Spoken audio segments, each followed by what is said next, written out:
You are now tuned in to a Talk and Shop Patreon community podcast. This is the BumpNFeed.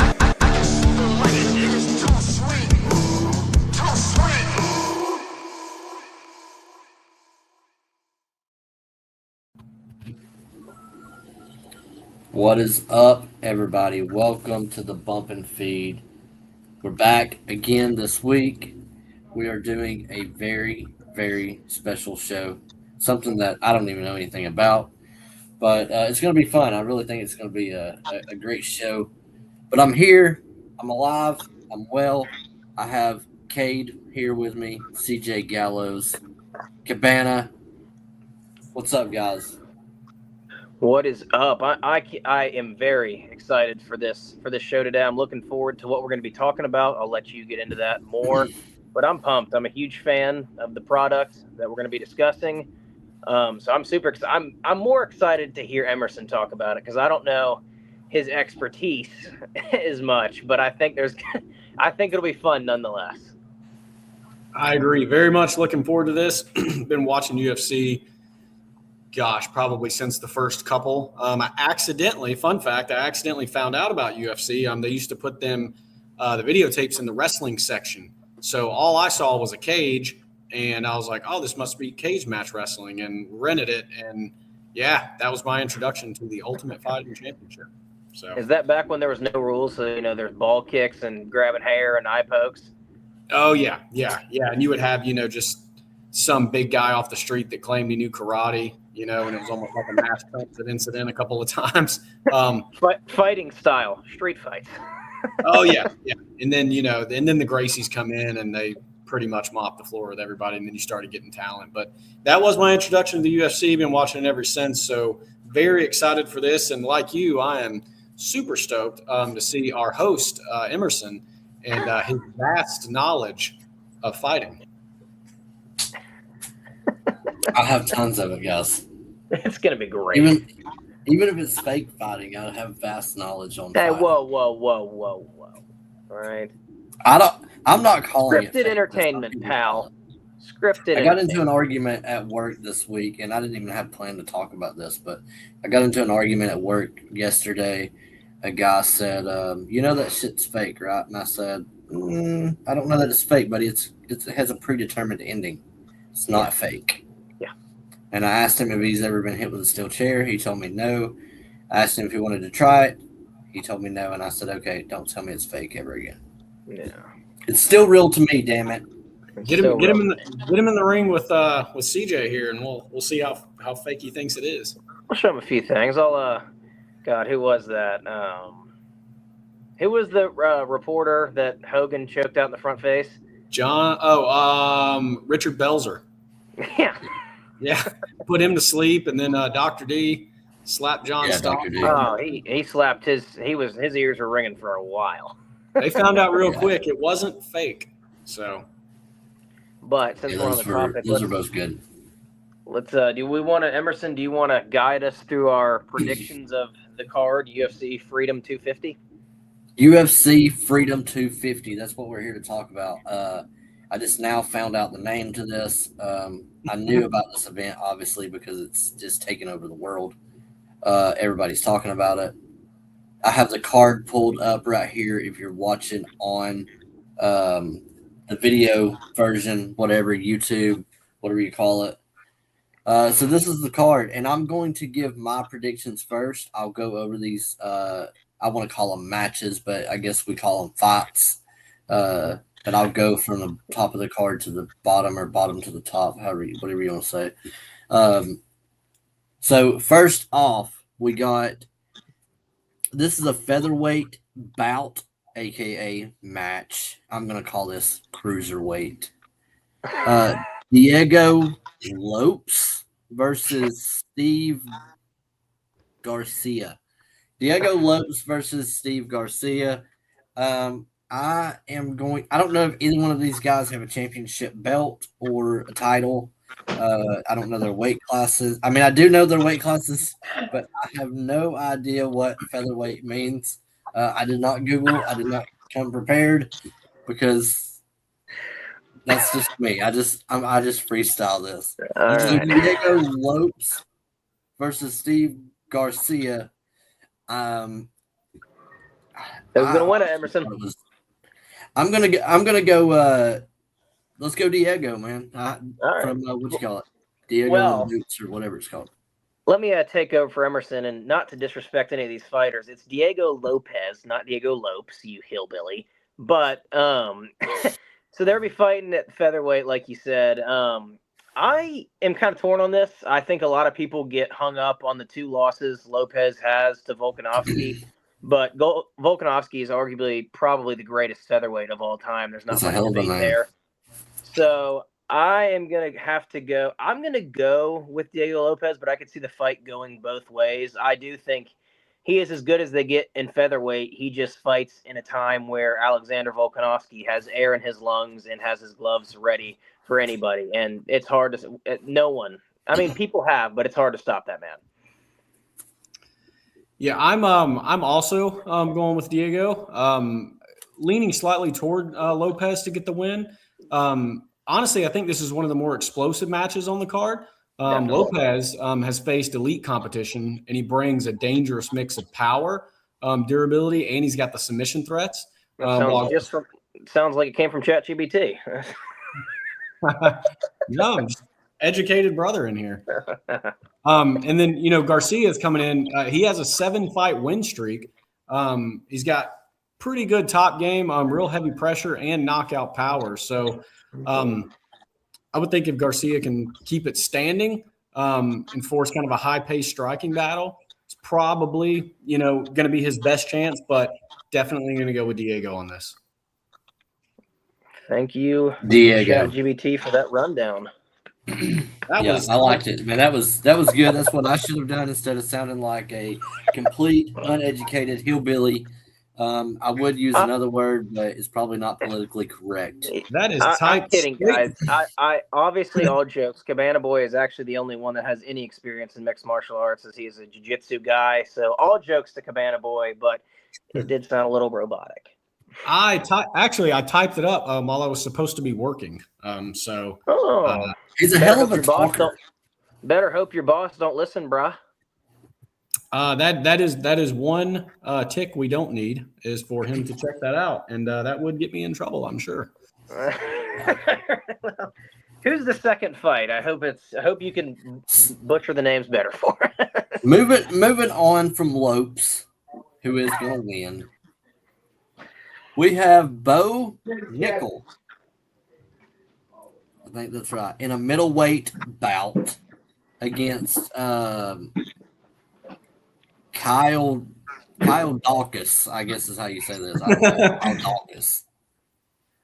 In a middleweight fight. I don't know what middleweight means. I would assume like 140 something pounds, maybe. So what wrestler? You mentioned the cruiserweights at feather. So in relation to wrestling, this is a wrestling podcast. Where do you put middleweight? What kind of superstars are we looking at middleweight? Well, see, I'm going to put cruiserweight down a little bit lower, and then I'm going to jump to WWF and do light heavyweight championship. And I know they got a lightweight bout, but I'm putting lightweight with middleweight. So well, there's a light heavyweight and a lightweight, just so you know. Oh, what the shit, dude! I'm confused. Okay, well, there's lightweight. Okay, I'm confused. So we're gonna skip that because I don't know what I'm talking about now. But I'm gonna go with 45 light heavyweight's 205 or 155 lightweight might be. I'm confusing myself now. I'm gonna go with Dawkins. You're confusing me. I'm going with Dawkins. Okay, well, what brought you to this conclusion? The people are interested because it kind of sounds like Angelo Dawkins, and I like the Street Profits. Well, that's you're rooted in some truth there. Well, that's your personal opinion. I have a reason for my take. I'm gonna say so. Bo Nickel, if anybody doesn't know, is an American-born fighter. He is also a former national champion wrestler, one of the best American, amateur wrestlers of all time, probably. So I kind of feel like a guy like that, who's like Mr. America, it's going to be kind of geared towards him to win on the White House lawn. I could be wrong on that. And to be completely honest, I'm not too familiar with who he's fighting. But Nicholas looked really strong in all of his fights. Obviously, he was being fed, I think, easier fights in the beginning to kind of build the resume. And then he got caught. Was it Michael Chiesa? No. He got caught his last fight or the fight before and actually took his first loss. But I think Bo's going to be geared up and ready. He's a patriot at heart, so I don't think he's going to be as prepared for this fight. He's going to come in at 100%. He's fighting on the White House lawn, so I expect him to walk away with a victory.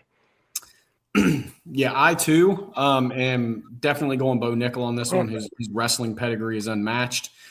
Even you mentioned earlier about my jiu-jitsu experience, and there's a top guy. I think he's a household name at this point. Gordon Ryan did a grappling match with Bo Nickel, and even he, an elite jiu-jitsu guy, had a really hard time dealing with Bo Nickel. I'm going to go Nickel. Kyle has a really, really elite level submission game. But, again, being on the ground with Bo Nickel is not – I don't think it works out for Kyle. I am definitely going for Nickel. And like you, I'm not familiar with Kyle, and I have no idea if Emerson's pronouncing his name right or not. Yeah, I didn't do great journalism for this, but, We're wrestling broadcasters. We're amateur UFC. I like to consider myself. I watch all the cards, but I don't know the history and the guys nearly like I do professional wrestling. So, my takes might be rooted in a little bit of favoritism, more of what I want to see. But I'm trying to put some logic and some facts and sprinkle that in as well. Dude, I don't know anything about UFC. I know a decent amount, but I'm trying to just roll this, and I'm pretty excited to watch this fight, to be honest with you, or these fights, or whatever you call it, matches, this pay-per-view, this PLE. I think Emerson no sold you on the shirt there. I know. Well, we skipped past it. It's all right. Oh, did you say my shirt? You like it? No, I was putting over my awesome red, which is pretty limited, pretty rare Bullet Club shirt. It is pretty rare. I figured you'd pop for that as a Bullet Club enthusiast. I do not have the red one. Probably not going to get one either, pal. Because they don't make mediums. Look on I'm sure they have it somewhere. High Spots, Pro Wrestling Tees. You can probably find yourself one. Call our former guest Caleb Conley. Yeah, call him up and say, man, hey brother, you got any of those left in the warehouse? Do we think that we can get a hold of him? I need his number. I have the personal number to Caleb Conley, and I will give you that. Leak that on the air. No. Let's not leak it on the air. But moving right along. Our next fight. Our next bout. We have. Oh, God. Oh, boy. Mauricio Ruffy versus I'm glad you didn't say Ruffy. I didn't say Ruffy. You're gonna get us canceled before the rocket ship hits the sky. Versus Michael Chandler. I'm going with, only because I've heard this name before, I'm going Michael Chandler. Iron Mike. That's a good pick. The thing with Michael Chandler is, say what you want about the guy's win-loss record, no one puts on quite the show like Michael Chandler. He has been, ever since he stepped into the octagon, he has been fed nothing but the best. So, even when he doesn't win a fight, you got to consider who he's fighting, and it's never anybody that's not the top of his division. Another guy similar to Bo Nickel had to be on this White House card. I mean, he's about as patriotic as it gets, so obviously I'm glad to see him on the fight. Ruffy. Sorry, now I'm confusing myself again. Fuck, we're canceled. I think it's going to be a great fight. Again, personally, as an American, I would like to see the American-born Michael Chandler get a win on the White House lawn. But Ruffy's it's going to be a great fight. I think it's going to be one. It's going to be really fun because every fight Chandler's involved in is always really fun. Isn't it interesting you mentioned that? I personally, out of the entire card, I only have 2 Americans picked to win, and Chandler is unfortunately not one of them. I really could see it going the other way. I just hope so.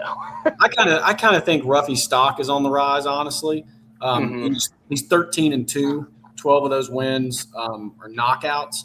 Yeah, and I think Chandler is, while again he's still exciting. You know, he's a staple in UFC and MMA, but he is starting to age out. You know.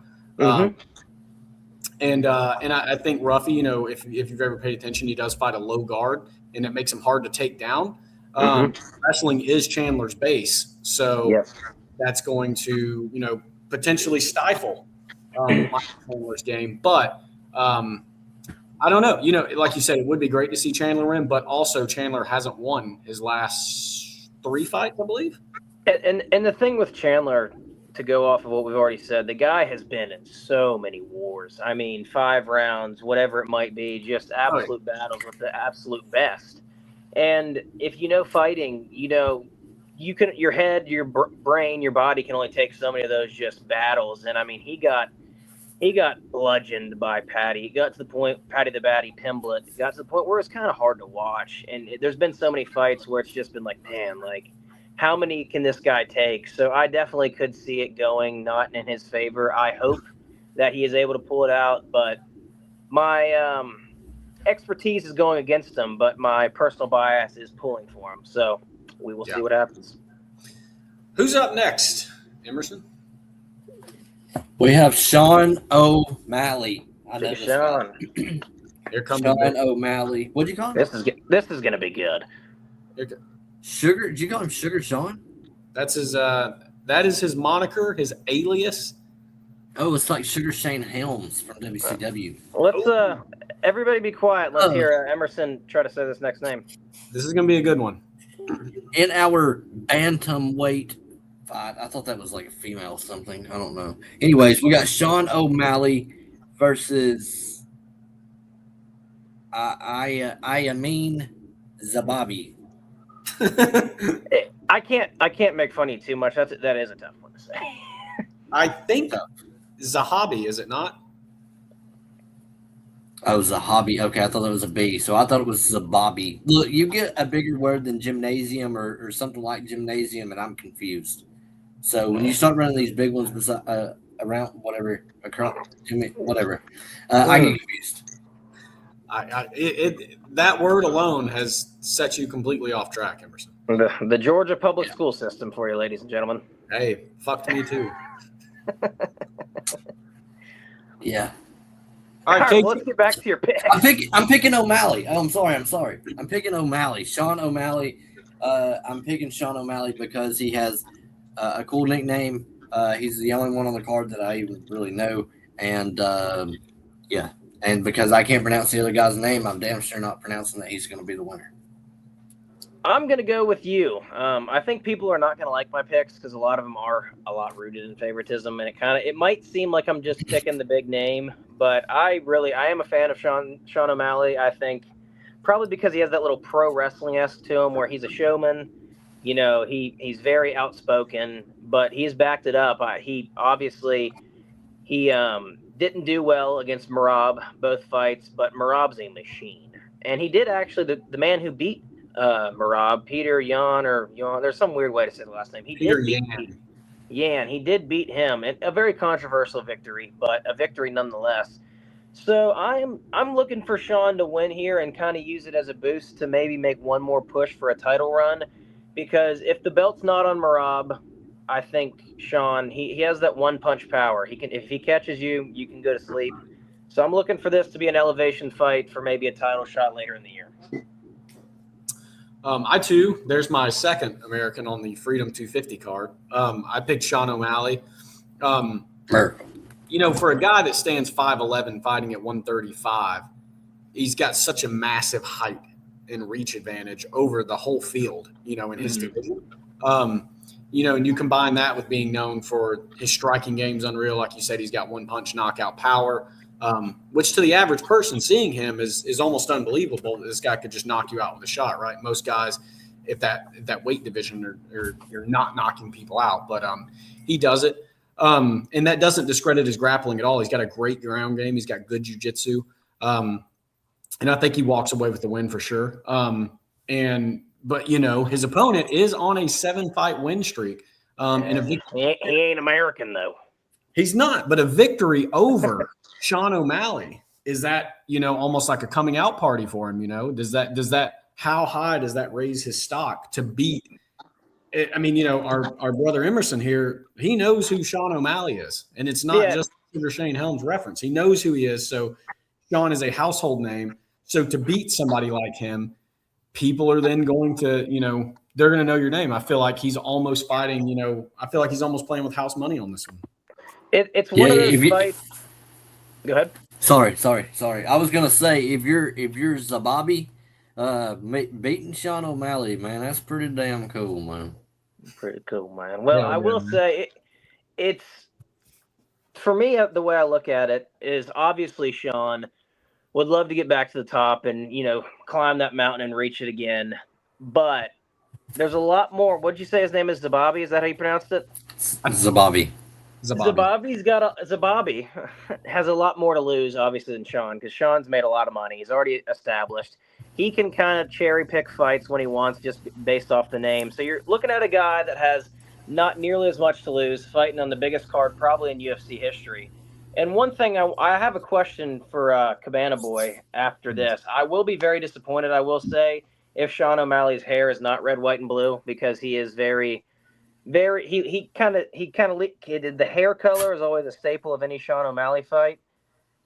So, but I wanted to ask this question to Cabana Boy. You had hit on how I think he's about 6 feet tall, fighting at 135 pounds. Right. So tall for that division. In a division, though, where there's some really strong wrestlers and grapplers, does that pose a threat, being tall, lanky, with long legs? I know he has a strong takedown defense. Obviously, he's sharpened over the years, but what kind of disadvantage? I know there's a huge advantage, but a disadvantage fighting a guy like Marab, who's 5'5" or whatever, and he's, so much shorter and can just dive right at your legs. Yeah. So, that is a game I play, is a leg game, being a smaller guy. It is very advantageous in the jiu-jitsu world. And to quickly address your question, it does. It gives him a lot more game for legs, and it also fits him into tighter spaces. There's a big saying in jiu-jitsu on your ground game, you kind of ball up and you squeeze in, and it does allow you to get legs. Now, legs are not something you see a ton of in UFC, because when you go for legs, you're leaving your entire face extremely open. Whereas when I'm going for legs, nobody can kick me, nobody can punch me. But I think when you get that distance closed, you're at a huge advantage as a small guy, versus a big lanky guy who's got a lot of space to cover to get to you. And that allows you, again, to, crunch up in there and get a hold of a leg, and, maybe you can get a heel hook, a knee bar, ankle lock, or something like that and finish the fight. I love a good knee bar. It finished Brock Lesnar. Isn't that how Frank Mir finished Brock? Yeah, Brock Lesnar, and he was winning the fight hands down, but unfortunately he stepped into a knee bar, and that's, just him not knowing any better, really. And I love Brock Lesnar right there, yeah. Yeah. Well, before we get too outspoken on one fight and get hung up on that for 20 minutes, like we do a lot on our Bump and Feed Wrestling podcast, let's move on to the next fight. The next fight we have co-main event. Alex. Co-main event. Okay, co-main event. We have Alex Pereira versus this is not how this is spelled, but I'm going to pronounce it like this. Circle Gain. That's right. Let's hear the prediction. Not close. I'm gonna go with Circle. Wow. Okay. And how did you come to that decision, Emerson? Educate us. Because he likes his name. I like his name. That's it. I don't have any. Circle Gain. I like it. Okay. Yeah, well, Cyril Gone is the way to pronounce that. Cyril. He did get Alex Pereira right, though. Poeton, yes. I'm going to go with the pretty obvious. Some people might disagree with me, but I'm going Poeton. I'm going Alex Pereira. He had otherworldly power fighting at 185 pounds, and I believe now he's almost 260. So he's going to slow down a little bit. He's not going to be as fast and twitchy, but I can't imagine he's not going to be more powerful with that right and that left hand. He's put away almost everyone with. I think you're going to hear Joe Rogan say a lot throughout that fight. How did this guy make 185? Because I I saw love pictures. Joe. I love Joe too, but I've seen pictures, and he's big, and he shot up 40 pounds or so. I think he does walk around 215 when he was not in his weight cut, 220. But to go to 260, he doesn't look like a bad 260 where he's wearing in the midsection. He looks good. The abs aren't as visible as they were obviously at 185, but he looks good. He looks strong. I think Cyril Gahn obviously has the more experience in the heavyweight division, but I see Poetan putting his lights out and getting the big pop at the White House. It's tough. I picked Cyril Gahn, so this might be one of the first ones that we disagree on. And I think the weight gain, and like you said, it's definitely a healthy weight gain. But he fought at 205, I believe, is generally where he fights at. So like you said, he probably walks around the 220, maybe maxing out about 230. But he probably walks around closer to the 220 mark. But as someone who is in the field, MMA, jiu-jitsu, or whatever, putting on weight, cutting weight, all that stuff, about cutting weight, that stuff can really, really affect your stamina. And I think the 260 is going to be a lot harder for him to fight at it than it was at 205. It's great for power, bad for cardio. And then, Gahn is a stamina monster.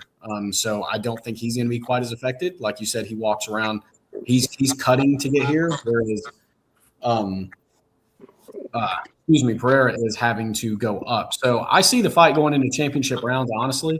And I think the weight gain is going to prove to be his downfall. See, just to counterpoint that, obviously more about the weight gain. Obviously, I've had to cut weight at times, but John Jones is obviously one of a kind. But we saw John Jones make the jump from light heavyweight, the light heavyweight GOAT, and to go up to heavyweight.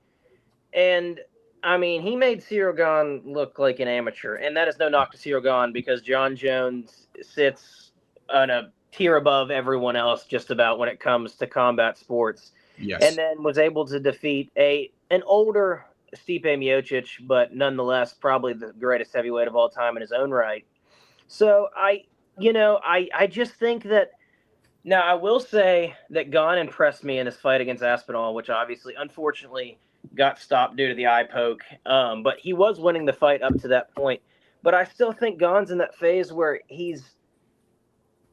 I don't want to say an amateur because he's not at all, but he's still learning the fight game, and he's still learning. He's learning new things every day in the gym, and he's learning new techniques. Where Pereira is a lifetime fighter, so to speak.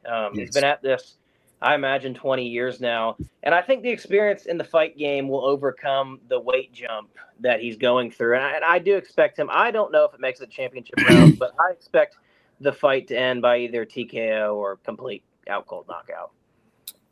It'll be a very interesting fight. I'm looking forward to our follow-up episode that we're going to record again after the fight and see how we did, because this is the first time you are outnumbered, Cade. 2-1 on the pick. We'll see how it goes.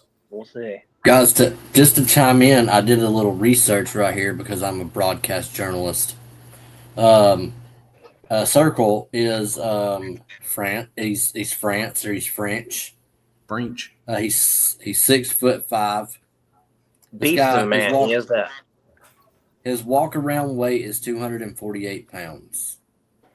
Okay, so I thought he cut. So damn. Well, it says that his walk around weight is 248. So I was thinking, oh my god, that's a big boy. He's a large boy. He's a physical freak in the heavyweight division. You see a lot of guys. There's, of course, been the Roy Nelsons of the world that have the gut and rock the belly. But, oftentimes you're not going to see those, he holds so much muscle, lean muscle, and he's just so physically imposing in a division where, sometimes the guys hold a little bit more weight in the midsection area, but he's a big boy, big and scary. Yeah. I don't know how true Wikipedia is, but Wikipedia says as of June 24, 2025, he is the number one rank in the UFC heavyweight rankings. I think that's probably accurate because he has fought for the title. I believe he's fought for the title 3 times, and he's come up short all 3 occasions. Or he actually got the split. And this is a title fight, right? Yeah, because Yes. The fight with him and Aspinall, no contest. Did they give Gone the belt for that? Or did it just stay vacant? I'm blanking. I'm assuming it's vacant because it was an eye poke. Go to the card, Emerson. Bring up the graphic. The graphic is brought up. It is for the interim championship. So Yeah, so that'd be a good fight. I think Pereira wins it, and then is he the first one to hold 3 because he's had middleweight, light heavyweight, and heavyweight? Man, that's a good question. I want to say there's someone else, so we might have to get our broadcast journalist expert. Did Henry Cejudo get 3? No, 2. No. I think he was 2. Well, anyways, Looking at this graphic, though, am I incorrect in this statement? There is a missing fight on the card. well, Emerson is supposed to be doing the card rundown, so we'll blame that on him. I do not think this is the graphic that I was given. We are missing a fight, I believe.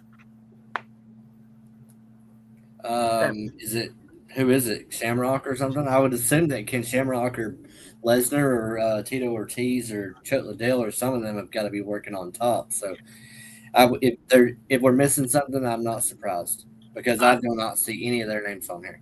I don't think they were booked, Emerson. I don't think they were booked. Well, Cabana Boy, enlighten us on who the missing fight is. Oh, yeah, we are missing a fight. I just noticed that myself. Hold on, buddy. What kind of graphic is this, Emerson? Somebody. This come from Paramount. This is a Well, screw job. I think you're probably missing one of the most anticipated fighters on the whole card, Derek Lewis, who is like, you can't have a card on the White House lawn celebrating the wonderful country that is America without Derek Lewis on it, as he is taking on Josh Hokett, a very outspoken pro wrestling-esque character. I have to do Emerson's job, so excuse me for rambling here because he forgot a fight. But a big heavyweight match. Derek Lewis, Josh Hokett. I'll go first since I'm already talking. I think that Derek Lewis is going to win the fight. I think Derek Lewis is kind of at the point where his career now, where if he is not going to be fighting for the title, he's like that. It's like one of the IC belts. It's right under before the big title push, I think. But I do think he can stop anybody on any given night because he just has to touch your chin one time to put you to sleep. And Hokett I think he beat, was it Curtis Blades last fight? He had a really good fight, a really good showing against Curtis Blades, but I expect Lewis to catch him one time, and it's going to be too much for Hokett to overcome. And then cut an awesome promo after as well. It's a screw job.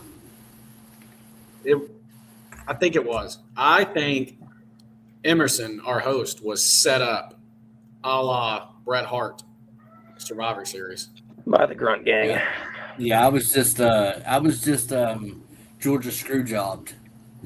It is. I would MMA card, UFC card, whatever you call it. I would say it was Darren, but we know he's not capable. It could have been the bastard under the hood.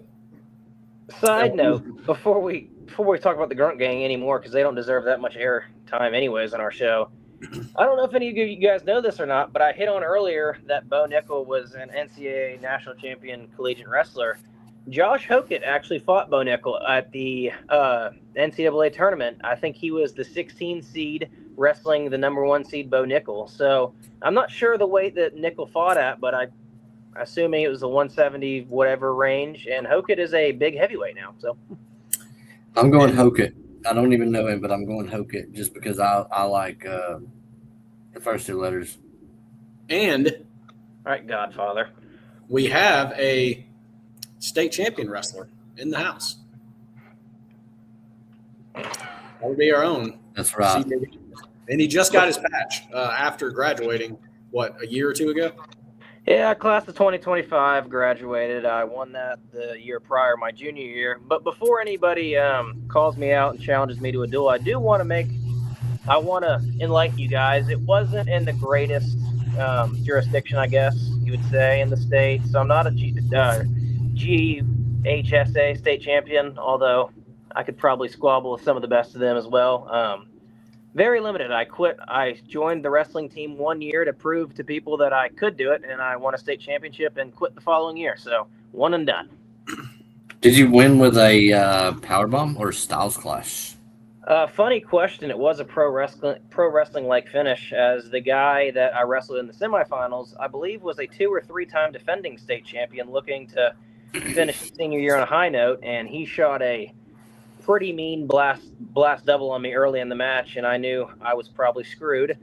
So he went for it again, and I dug my feet into the mat, and I picked him up and pile drove him into the mat so bad to the point where he was concussed and could not finish the match, so I advanced due to medical forfeit. That's a medical forfeit. I don't know, but I believe that is a heel finish. That is a heel finish, and then after I won my finals match to become the state champion, I hit the Undertaker over the guy as he was sadly getting up and looking at his family after being beaten by your boy. So fitting that you would go into professional wrestling after amateur wrestling with a finish like that. Anyways, back to the card. He was pile driven. Yeah. So I am with Emerson again. You're outnumbered once more, Cade. I do not think Derek Lewis wins this fight unless it's just a knockout punch. You know, he hits like a speeding truck, but I don't see him catching it. I think it's going to be a problem. If you remember Lewis's last fight he did look really bad. And Derek Lewis sounds like a football player. He might have been. Waldo Cortez Acosta, was it? Did he fought last, Derek Lewis? Yeah, that sounds right. I just remember I was really disappointing because it was a really bad showing. So I hope Derek looks better. But I do remember watching that fight and being so excited, and then he just looked like he didn't want to be there. Yeah, he throws bomb. He was throwing bombs, nothing else. Outside of a massive punch, I really don't think he stands a chance in this fight. He doesn't have a lot of ground game, and I think Acosta kind of exposed that, and I think this guy that he's fighting, Josh, I think he will. I think he's going to exploit that. Fun fact, though, you mentioned about him kind of being Mr. America. He was not originally on the card. I did my research, and he was not. Mr. America's on the card. Mr. America, the Mr. America, sadly, has passed away. I do want to mention, you mentioned he wasn't on the card. I think he was put on the card, obviously, because you can't not have Derek Lewis on this card. But I feel like Hokett is going to go into this fight kind of as his coming out party to climb the ranks. And I don't know if he goes to the ground game because he's on the White House lawn. He wears the red, white, and blue bandana. He's Mr. Patriot, similar to what we have kind of deemed Derek Lewis to be. And I think he's going to go in there and try to brawl to try to put on a show for the people and the president and really get himself over in the biggest way. And he might get caught doing it. He might. And that's why, as a fighter, hide the negatives and accentuate the positives. I would go straight to the ground with a guy like Derek Lewis if that were my. Who's the baby face in this? I'm sorry? Derek Lewis Who's is the probably the baby baby face? face for this. That would be Derek. But circle back quickly to what I was saying. He was not on the card. Our president read the card and said, "Where's Derek Lewis?" I read that. I believe it to be true because I saw it on the internet. You can also FaceTime Bigfoot on the internet, but yes. Yeah. So Wow. yeah. So we are at the main event. We're going into the Hogan and main Andre. event. It is time. Hogan and Andre, Hogan and Sting, Triple H and Shawn Michaels, Triple H and whoever else. This is the main event. It is for the UFC Lightweight Championship, which is different than light heavyweight, I've just found out today. But And I think you said the middleweight would be like the light heavyweight, like a Taka Michinoku and S.A. Rios. yeah. All right, I you like marks. We're Taka. talking about UFC. Jeez. Let's go with we got. I don't know which guy's the champion. We have Ilya, which is not how you spell Ilya Dragunov. Ilya Tapora versus Justin. Justin get the GGG. Yeah, just like that. Get GGG. It's not too far off. Okay. It's closer than I thought. I'm going Taporia. I would say that's the safe bet. Justin Gaethje and Ilya Taporia is the proper pronunciation of those fighters' names. I am gonna put myself out there, and I'm gonna go with the major upset. I'm gonna go with Gaethje, and my reasoning for it. I look at Taporia a lot like I look at McGregor, from the sense of just, he's come out hot and no one can stop him, and he's just putting away everybody, and no one knows what are we gonna do with this guy until he meets a Nate Diaz. And then he gets a little reality check and obviously still goes on to win a lot of fights. But I think this could be a trap fight for Taporia, because I think this is the fight that Gaethje wanted. Gaethje has been preparing for Taporia just as well as Taporia's been preparing for Gaethje. But it's another one of those things where Gaethje is aging, but he looked so good against Paddy Pimblett that I think he is still in a prime of his career, maybe the back end of the prime, but a prime nonetheless. And it's another one of the situations. I don't think the man's got anything to lose. He has the record speaks for itself, the resume, I should say. And this might be the last time he gets a fight like this. And he is the main event of the White House card, the biggest card in UFC history. So I'm predicting, clip this if you care enough, for Gaethje to come in and shock the world and kind of put a rein on the Taporia hype and the hype train. I'm going Ilya Taporia on this one. He's 29 years old. He's 29. He's undefeated, 17-0, correct? Yes, and again, this is rooted in what I want to happen, not so much I think so. Correct. Yeah. So he's 17-0. He's fighting in the prime of his life. Last three opponents all been KO, if I'm not mistaken. I know, again, you are the expert. Violent KOs, yeah. And he's hitting them with, precise surgical strikes, and precision beats power. 37 years old, Justin Gaethje, God bless him. He's arguably, even at his age, I would argue he's fighting at his peak. So he's not afraid. I think a downfall with Gaethje is he's not afraid to throw a punch, to take a punch. He's like, well, I'm going to get hit with the left, but I don't give a shit. I'm just going to throw this anyway, And that very well could be his downfall. It could be. So admirable, very dangerous, especially with a striker like Ilya. Again, last three KOs, so you can't really go in there with that mentality, though I think he will. I see this staying more upright personally, which, again, unfortunately, in my opinion, doesn't play out well for Justin. And I think Taporia walks away with the W. Like you, I would love to see Justin win. It would be probably one of the greatest moments in American sports. I think so, man. I mean, isn't it unfortunate that you can't script the card like this, because it is an American, America 250. It's the most poetic way you could write that ending, for the American to come beat the big bad giant on the White House. Oh, is Justin American? Yes. Okay, well, with a name like that, I didn't think that he was. So I'm going to rechange mine to Justin. There we go, 2-1, baby. He's a flipper. I will say, like you said about Gaethje fights with absolutely no fear, and he is not afraid to throw it out on the line. But Ilya is a masterful counter striker, and if Justin throws one of those wild right or lefts and hopes to put it on Ilya's chin, there's an even better chance than that landing on Ilya's chin that Ilya sneaks one on his jaw. And as we have seen the last three fights, you tend to get hit with one of those, you are waking up wondering where you are. So Yeah. We do. We need that finish, though. We need Andre slamming Hogan. And again, too bad you can't script it. I think the Americans get Did the you short say end. Andre slamming Hogan? Hogan slamming Andre. Good catch. Good Lord, I got a man. little excited. I'm distracted by I thought JBL was doing a run in, but it turns out it is Emerson looking ever so dapper in that hat.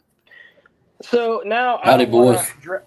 Let's not drag this out. Emerson does have a sweet hat on, but we do, similar to how we do every week with the more pro wrestling based, we're going to do a review and we're going to kind of blend them together to see how this aged for the viewers. But first, do we guys want to get into questions we have similar to like we do on our other wrestling podcast?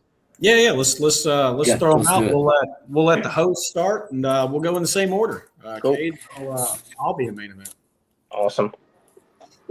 So my question is, this is more wrestling.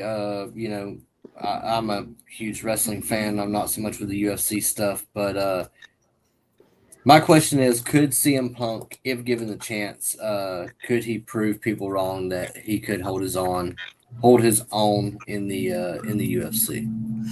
I'm gonna say absolutely no, but I want your guys' thought. I don't say this to discredit CM Punk at all, but I don't know if I've ever been so sure about something, and the fact that no, because when he did it originally, I think he made his debut in 2016, and I think Dana White has said it was the worst fighter he's ever seen, which obviously it takes a lot of balls just to step into the octagon. So no discrediting him there, but he went out of his comfort zone and it didn't work out for him. I don't think with the 10 plus years to his age that it would be any different. In fact, I think it would be worse. And he's having such a great run right now in the WWE. There's no reason for him to even attempt something like that. But I am going to give a definite no on CM Punk with the possibility of returning and proving the haters wrong. Yeah, that's going to be a unanimous decision there. CM Punk, maybe. CM Punk maybe does better in UFC. Phil Brooks does not. Like you said, he fought as CM Punk, didn't he? Yes, he did. Yes, he fought as CM Punk. Yeah, how weird is that? His first fight was against Mickey Gall, who was a brown belt in jiu-jitsu. CM Punk was a white belt. I can relate to that very much so. I knew he stood nothing more than a puncher's chance, which everybody has. He got mauled in that fight, and then his next fight, was it Michael Jackson? I think Yes, Michael Jackson. Yeah, that was his second fight. He looked better, but only because Jackson wouldn't finish him, which he got fired after that fight for not doing so, or released from his contract. Punk wasn't good then. Obviously, more wear and tear, more age. He's not going to be any better. It's not to discredit him, like Cade mentioned, and he and I, know as well as anyone, it takes a shitload of balls and is very, very intimidating going out in front of people. Like Cade doing the, amateur wrestling out in front of people in, a gym full of people. I've done jiu-jitsu competitions, and it is, for me personally, my win came just walking out because of the guts it takes to get out there and, put yourself out there to get your ass kicked in front of all your friends and teammates and family. Yeah. And I amateur wrestled in school, so I know the nervousness it takes. I can't lie. I'm not trying to make myself out like I have any guts to steal, and this is not a joke, but there's a picture of me somewhere. I fell asleep 10 minutes before my state championship match, and there's a picture of that somewhere. I did not. I don't like competition. Personally, I'm not a competition guy, but so again, us at you two, Emerson, all of us at such a low level in comparison, like to put yourself out there on a world stage on national television with a huge name, attached to yourself and go out there and fight a guy that he had to have known he was not going to win. You never want to walk into a competitive fight, wrestling match, whatever, thinking, man, shit, I might lose. Like, you have to go in there with confidence, but there's no way that he thought he was going to beat, a 20-something-year-old brown belt, professional fighter, then doing his whole life with 2 years, I think he had about 2 years under his belt. No chance CM Punk fares any better. I don't even think he could fare better against the three of us. To be honest with you, I think I could get a knee, heel hook him, and I think he'd be done. I don't know. He's put on some size. He's put on a lot of size, but as we all know from being professional wrestling experts, putting on muscle mass and size at that age. Let's not jump into our thoughts on how he put on that size. I'm just saying, at that age, he's working out really hard with his personal trainer. All right, you're more susceptible to tears. He is eating a lot of protein and working out really hard. He is. Anywho, let's go on to my question. Yeah. What UFC fighter, so this is excluding anybody that has had a professional fight, the Bobby Lashley's, the Jack Swaggers, the Brock Lesnar's, what UFC fighter would you see doing best in a professional wrestling setting? UFC fighter to wrestling.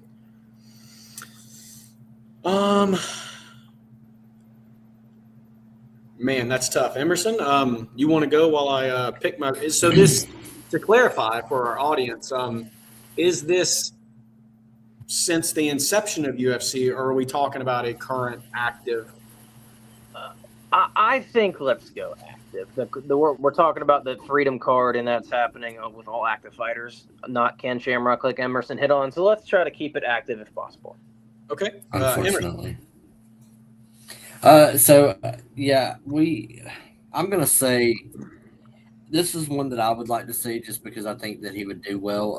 Obviously, with some much needed size added to him, would be Sean O'Malley.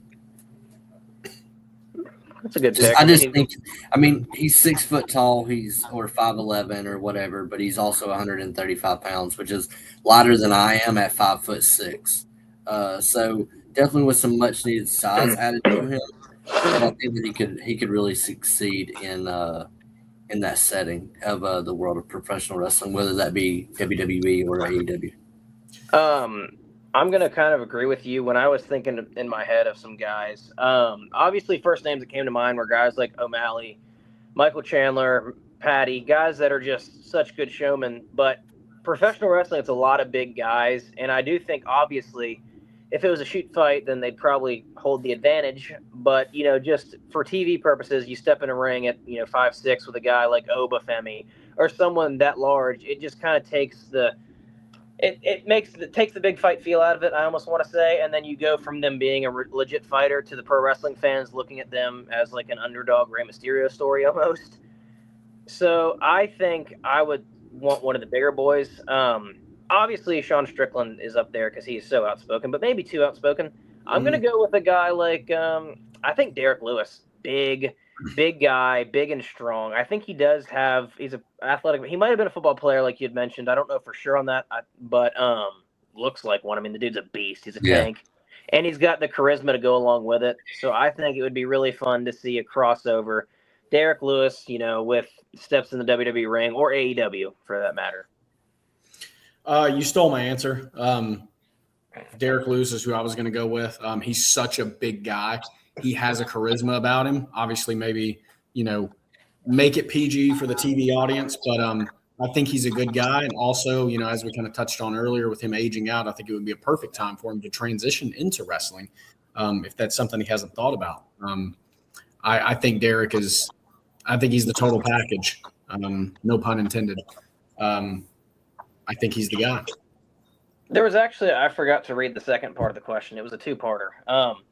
What professional wrestler, I'm not putting a limit on the promotion, but what professional wrestler do you think, if thrown in the octagon, would fare the best? With Killer Cross. With proper training, of course, and they can't have already fought. I'm going Killer Cross. Yeah, he's got the training. I'm going to go with a little bit of a toss-up here. I'm going to go with the bad boy Tama Tonga, the son of the legendary tough guy Haku, who also, he's a warrior at heart. He actually has combat experience in Desert Storm. So obviously he's got the balls of steel to be a soldier. His dad is Haku, as tough as they come. And a perfect size for that lightweight division, that kind of range. Small. He was actually, I believe, adopted, and they found him, and he was like a Mowgli-like character from the Jungle Book. He was just a wild Samoan. Mhm. So he's got that little bit of crazy in him. I'm sure that still he's a great dude, but I'm sure he's still got that in him somewhere. And I think with the proper training, the lifetime of training in the octagon that he put into professional wrestling, he would be just as good in a fighting setting. I'm going to go with the guy who I think. We have a special guest in Emerson's house. I'm going to say somebody that neither one of you guys thought of, because I think if it would have come to mind, he would have been a pick, and that's Shelton Benjamin. Yeah, it's a good one. I mean, Wow. wrestler Shelton Minnesota. Benjamin's- Yeah, I mean, he's an NCAA, national champ. Was he national champion wrestler? No, but I think he qualified, No. but I don't think he ever won it. Okay. I know he trained jiu-jitsu with MVP, who is a black belt, a Gracie black belt. And I want to say he's worked his way up to purple belt in about 2 years, which is unheard of. And he's got so much size. He's a freak athlete. He does have a little age on him, but I think Shelton Benjamin would excel in UFC, especially if you cut him back, 10 years. I think that he's a guy that would just do very, very well in UFC. Yeah, I agree. It's a great pick. Cabana, did you have a question for us? I do. Any generation, you can go back to George Hackenschmidt or you can go back to Tank Abbott. Pick one wrestler, any promotion, pick one MMA fighter, Bellator, Pride, UFC, doesn't matter, to have a dream, match of sorts. Oh, I got mine. Not a fight, but we'll go match, a la Muhammad Ali, Antonio Inoki. Emerson, you want to start off, and then Cade, and I'll wrap us. I'm gonna go. Conor McGregor, MJF. God, that was mine. Ooh, Oh shit, dude! Cade, let's see if you're work on the fly, brother. Can you come up with another one? Work on the fly. That was literally mine, and fly. I knew that he was going to say McGregor. I was just hoping he wasn't going to say MJF because the build up to the match would be way better probably than the match itself. To be fair, I almost said McGregor and Punk. You put me on the spot, but I will counter that with another fight that I think, or match that I think the build up would be just as hilarious with the comedy aspect. I'm gonna go Chael Sonnen and The Rock. Oh shit, wow. That's a good one.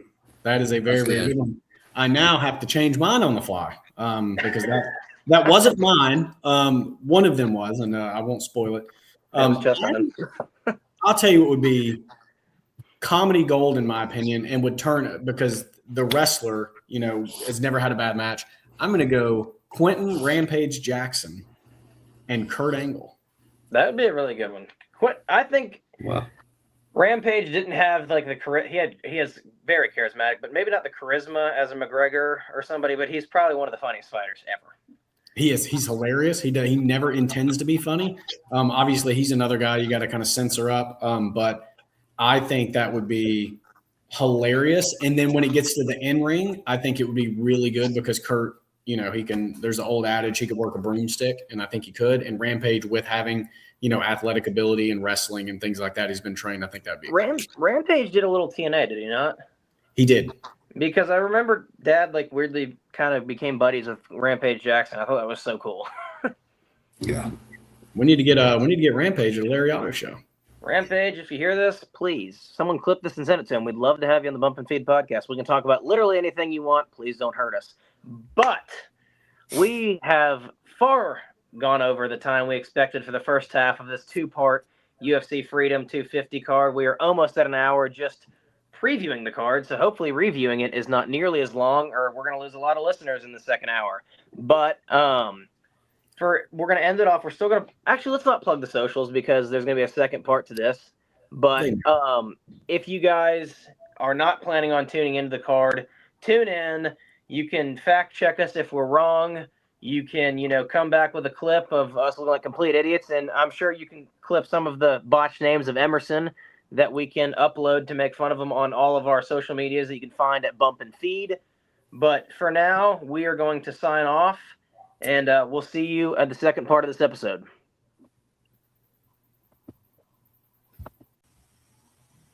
Welcome back to the second part of the Bump and Feed UFC Freedom 250 We have time traveled to June the 16th.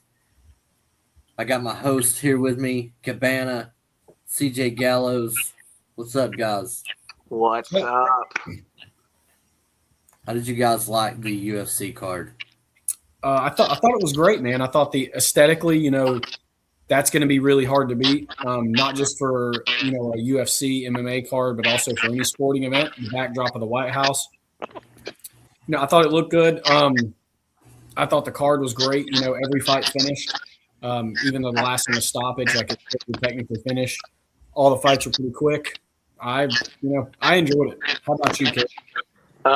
Hands down, one of my favorite cards I've watched in a long time. Like you said, I'm not a diehard. I don't care for technicality and all the wrestling, and there was a lot of brutal fights. Last fight was honestly one of the best fights I've ever watched. But yeah, all finishes, so all good in my books there. If it's all finishes, it's a good card.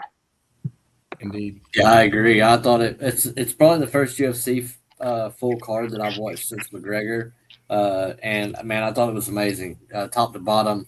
I had a whole lot of fun watching the entire event. Yep. How did we do as far as the picks? That's what the people want to know. I know I called Gaethje. I want to make it clear.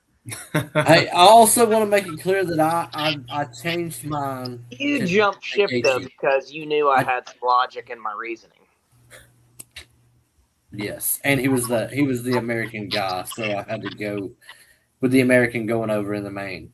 I don't want to, drag it on or whatever, but did that not look kind of Rocky-ish? I mean, the American just throwing with the foreigner at the White House, like that was poetic, and that is the perfect way that the White House card could have ended. Yeah, I agree. I thought it was amazing. Awesome. Well, I think you got the pick, so let us know how we did. I'm interested. So I have my picks here, and I'll go through them just very fast. I had two incorrect, and that was Bo Nickel won. I was against Bo, and Ruffy won, and I was going with Chandler. I won't go through the rest of them. Everybody can kind of tell who won, but those were my ones that I missed on. Was Bo Nickel and Ruffy. I don't know who I picked, but I had a couple wrong, I know. And the ones I knew I had wrong were ones that I kind of foresaw it going the other way. I think I picked Derek Lewis. I knew he wasn't going to win. I wanted him to, but it's just his last fight, he looked miserable. This fight, not hating, he would absolutely wrangle me, but he didn't look like he wanted to be there. I might have even picked Chandler as the American, but Ruffy is so good. So. Yeah, I only missed one. I missed the main event. I thought I was going to run the board, and indeed I did miss. I thought Taporia was going to win. Vegas thought he was going to win. I think everybody thought he was going to win. I honestly think Justin Gaethje thought Ilia Taporia would win. And look at that, man. He went out there. He played with house money, and he did a phenomenal job. Like you said, I would agree, fight of the night. Excellent performance by him. Fight of the candidate, in my opinion. Yeah, I hope he doesn't retire. He talked about that in his last fight, and then this one, there was also the question came up.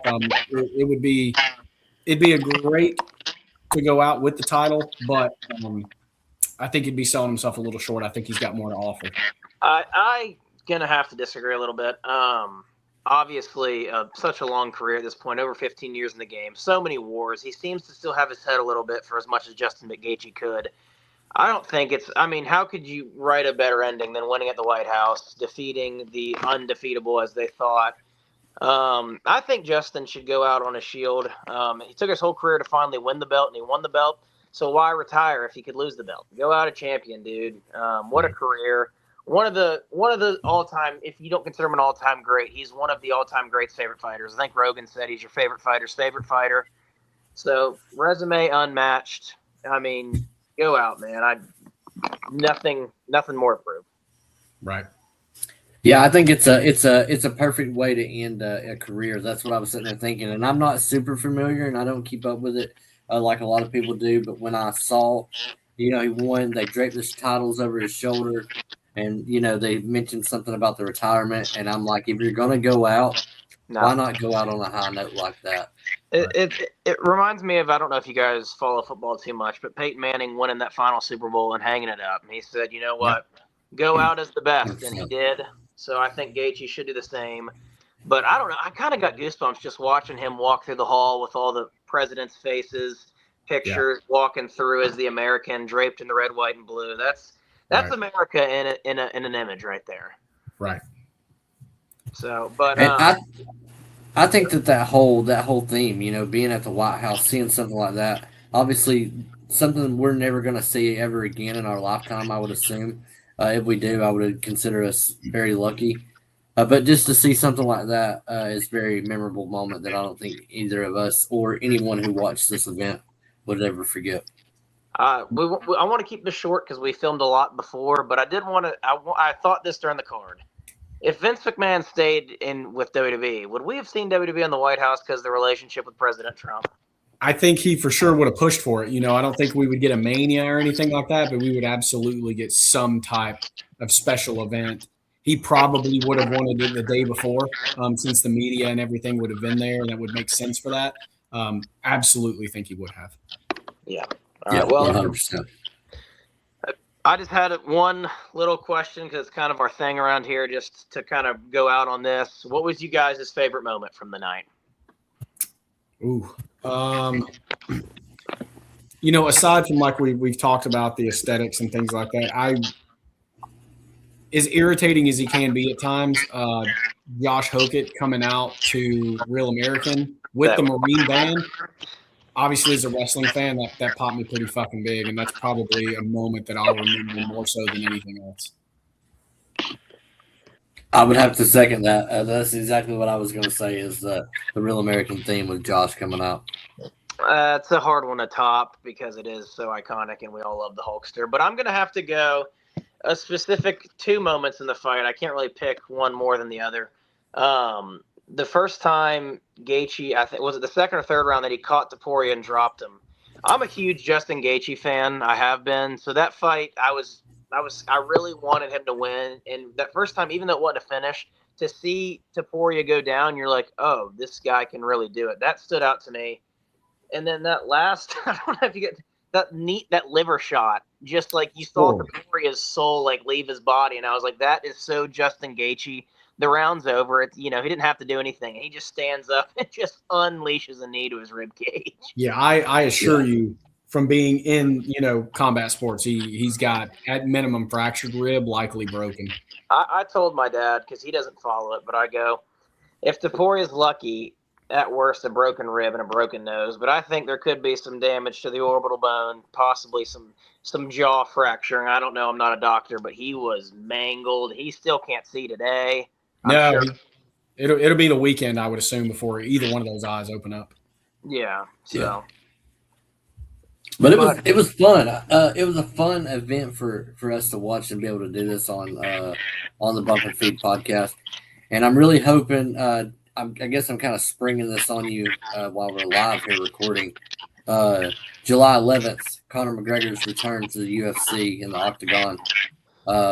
Maybe that'll be our UFC recap part 2. Yeah, for sure.